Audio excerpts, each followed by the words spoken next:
Shalom, saudara yang diberkati dalam nama Tuhan Yesus Kristus. Bertemu lagi dengan saya, Pendeta Novel Saragi. Sebelum kita dengar-dengaran akan firman Tuhan, ada baiknya kita bersekutu dulu di dalam doa. Kita berdoa. Bapa di dalam sorga, terima kasih Tuhan buat sukacita melimpah yang Kau hadirkan selalu dalam kehidupan kami, sebab kami teramat percaya kasih-Mu teramat nyata dalam hidup kami. Satu rindu kami rindu disapa oleh kebenaran firman-Mu, maka berfirmanlah Engkau Tuhan, sebab kami siap untuk menerimanya. Amin. Shalom, saudara yang diberkati dalam nama Tuhan Yesus Kristus, sahabat terbaik dalam kasih Tuhan. Firman Tuhan yang menyapa kita pada hari ini tertulis dalam kitab Galatia, pasal yang kedua, ayatnya yang ke-15 sampai ayatnya yang ke-21. Saudaraku, dalam kasih Tuhan, pada bagian ini, kita melihat bagaimana Rasul Paulus mempertahankan kebenaran Injil dari ajaran-ajaran yang mengatakan bahwa keselamatan seseorang itu haruslah karena menaati hukum Taurat. Dan di sini Paulus menegaskan bahwa keselamatan tidak pernah bisa diperoleh oleh karena usaha manusia, melainkan sejatinya karena iman percaya kepada Tuhan Yesus Kristus dan semua karena anugerah dari Allah Bapa. Tema kita hari ini mengatakan dibenarkan oleh karena iman. Saudaraku dalam kasih Tuhan, tema ini sangat penting. Banyak orang masih berpikir bahwa mereka bisa diterima oleh Allah karena melakukan kebaikan, karena kesalehan atau pelayanan yang mereka lakukan. Namun, firman Tuhan mengajarkan bahwa manusia itu dibenarkan hanya karena iman kepada Tuhan Yesus Kristus. Saudara yang diberkati dalam nama Tuhan Yesus Kristus, ketika dipakai kata dibenarkan di dalam perikop kita hari ini, mari kita melihat kata dibenarkan itu berarti dinyatakan benar di hadapan Allah. Dan ini bukan berarti manusia tidak pernah berdosa. Tapi yang tidak sepantasnya menurut logika kita, tapi di dalam Allah, Allah menerimanya dan memberikan pengampunan kepada orang berdosa oleh karena karya penyelamatan Tuhan Yesus Kristus di kayu salib itu. Dan kalau kita melihat dalam bahasa Yunani, kata dibenarkan itu memakai kata dikaio, yang berarti menyatakan benar atau membebaskan dari hukuman. Karena itu, saudara yang diberkati dalam nama Tuhan Yesus Kristus, pembenaran itu adalah tindakan murni, tindakan nyata oleh kasih karunia Allah kepada orang yang berdosa, tapi yang percaya kepada Tuhan Yesus Kristus. Artinya, semua karena inisiatif Allah semata. Maka, mari kita melihat hal apa saja yang bisa kita lihat dari penegasan nats kita pada saat ini. Hal yang pertama, kita bisa melihat bahwa pembenaran tidak diperoleh melalui perbuatan manusia. Seperti dikatakan oleh ayat 15 sampai ayatnya yang ke-16 itu. Tidak seorang pun yang dibenarkan oleh karena melakukan hukum Taurat, tetapi hanya oleh karena iman dalam Kristus Yesus. Dan di sini kita melihat bagaimana Paulus mengulang kebenaran ini beberapa kali dalam satu ayat, karena sejatinya Paulus ingin menegaskan bahwa tidak ada manusia yang mampu memenuhi tuntutan Allah dengan kekuatan dan usahanya sendiri. Hukum Taurat itu memang baik, hukum Taurat itu memang berguna, memang kudus, tapi hukum Taurat tidak pernah bisa menyelamatkan.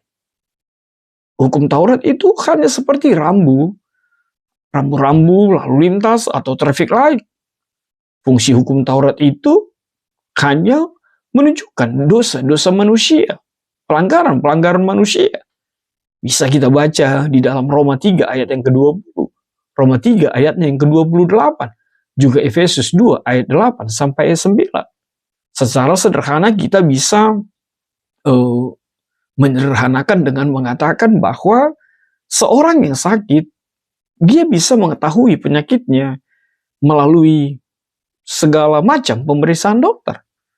Tapi sejatinya hasil pemeriksaan itu tidak bisa menyembuhkannya. Tapi dia membutuhkan obat untuk sembuh dan sehat. Demikian juga hukum Taurat itu bisa menunjukkan dosa-dosa kita. Tapi hukum Taurat itu tidak bisa memberikan keselamatan. Hukum Taurat itu tidak bisa memberikan pengampunan. Yang bisa hanya Kristus yang mampu memberikan keselamatan untuk setiap kita. Maka di sini kita diajak untuk berefleksi. Sebab banyak orang masih mengandalkan kesalehan, perbuatan baik, jabatan gereja, pelayanan, persembahan di tengah-tengah kehidupan kita. Kita tidak membantah untuk itu. Mau dikatakan, semua itu penting. Tapi biarlah itu sebagai buah iman, tapi bukan menjadi dasar atau kekuatan untuk memperoleh keselamatan itu. Lalu apa yang kedua? Pembenaran hanya bisa diperoleh melalui iman kepada Kristus Yesus. Ayat 16 mengatakannya. Paulus berkata, kami pun telah percaya kepada Kristus Yesus supaya kami dibenarkan oleh karena iman dalam Kristus. Maka kita bisa melihat bahwa iman bukan sekedar percaya bahwa Tuhan ada, tapi di sini kita bisa melihat iman itu berarti mempercayakan kehidupan kita seutuhnya kepada Kristus. Lalu ketika hidup kita bersandar pada karya salibnya dan menjadikan anugerahnya segala-galanya di dalam kehidupan kita. Maka ketika seorang percaya kepada Kristus Yesus, Allah akan memperhitungkan kebenaran Kristus kepadanya. Bisa kita melihat di dalam Roma 5 ayat yang pertama, juga Filipi 3 ayat 9, juga Habakuk 2 ayatnya yang keempat.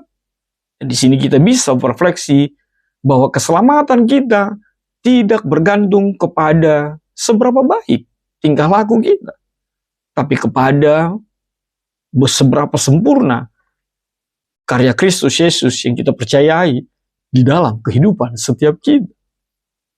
Karena itu, saudaraku dalam kasih Tuhan, orang percaya itu memiliki kepastian keselamatan bukan karena dirinya kuat, melainkan karena Kristus yang setia dan menganugerahkan keselamatan itu kepada setiap kita. Lalu apa yang ketiga? Orang yang dibenarkan memiliki hidup baru. Ayat 19 dan ayat yang ke-20. Lebih lagi ayat 20 mengatakan, menegaskan salah satu kekuatan dan ayat yang terindah dalam perjanjian baru itu. Apa dikatakan? Aku telah disalibkan dengan Kristus, namun aku hidup. Tapi bukan lagi aku sendiri yang hidup, melainkan Kristus yang hidup di dalam aku. Maka kita mendapatkan sebuah pernyataan bahwa pembenaran tidak hanya mengubah status seseorang di hadapan Allah, tapi juga akan mengubah kehidupannya. Dan di sini kita bisa melihat dengan jelas bahwa orang yang dibenarkan itu akan memiliki hati yang baru, akan memiliki tujuan hidup yang baru, dan akan memiliki cara hidup yang baru. Sederhananya, hidupnya tidak lagi berpusat kepada dirinya sendiri, melainkan pada Kristus, atau sering kita sebut dengan in Christo. Bisa kita melihat dengan nats pendukung di dalam 2 Korintus 5 ayat yang ke-17. Juga Roma 6 ayat 4, Kolose 3 ayat 1 sampai ayat yang ketiga. Maka bisa kita mendapatkan refleksi melalui poin yang ketiga ini. Apa itu refleksi yang bisa kita dapatkan? Jika Kristus hidup di dalam kita, maka perkataan kita pun sejatinya berubah. Sikap kita berubah. Cara kita memperlakukan orang lain juga berubah. Dan lebih lagi, cara menghadapi masalah pergumulan pun pasti akan berubah. Sebab apa? Iman yang sejati itu akan selalu menghasilkan kehidupan yang selalu diperbaharui hari lepas hari. Lalu apa yang keempat? Ayat 21 mengatakannya. Pembenaran itu adalah anugerah Allah yang tidak boleh disia-siakan. Itu makanya di ayat 21 menegaskan, aku tidak menolak kasih karunia Allah. Di sini kita melihat bahwa Paulus memahami bahwa keselamatan itu adalah anugerah. Kalau manusia dapat diselamatkan melalui perbuatan baik, maka sia-sialah kematian Kristus itu. Maka kematian Kristus tidak perlu.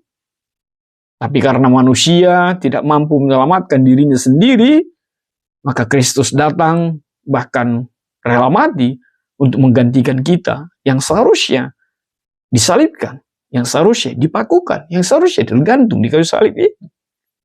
Mari lihat Yohanes 3 ayat 16, juga Titus 3 ayat 5, dan Roma 6 ayat yang ke-23.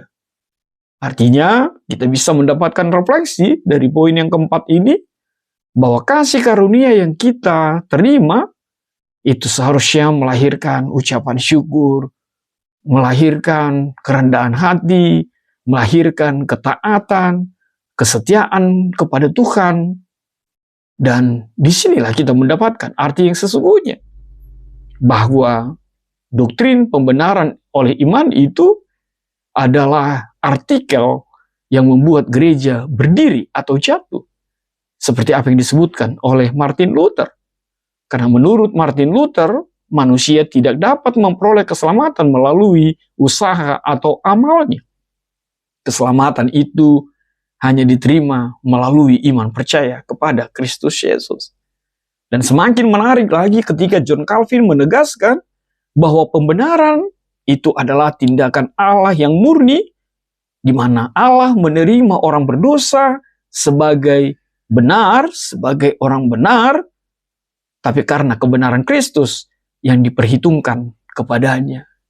Dan kita bisa mendapatkan sebuah penegasan bahwa iman bukanlah penyebab keselamatan, melainkan sarana untuk menerima keselamatan yang dikerjakan di dalam Kristus Yesus.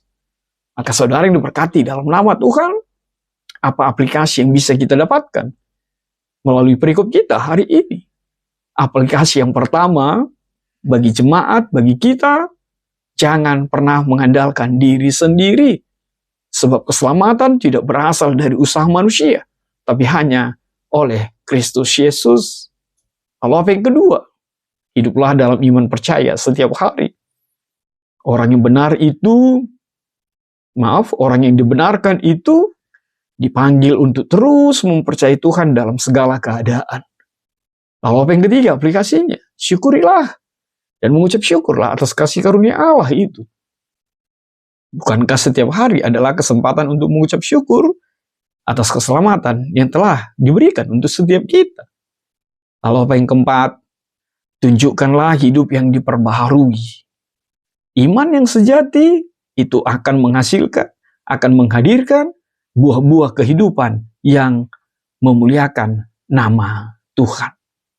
Maka sebagai penutup dari kitab Galatia 2 ayat 15-21 ini, kita diajarkan bahwa manusia berdosa tidak akan pernah bisa menyelamatkan dirinya sendiri.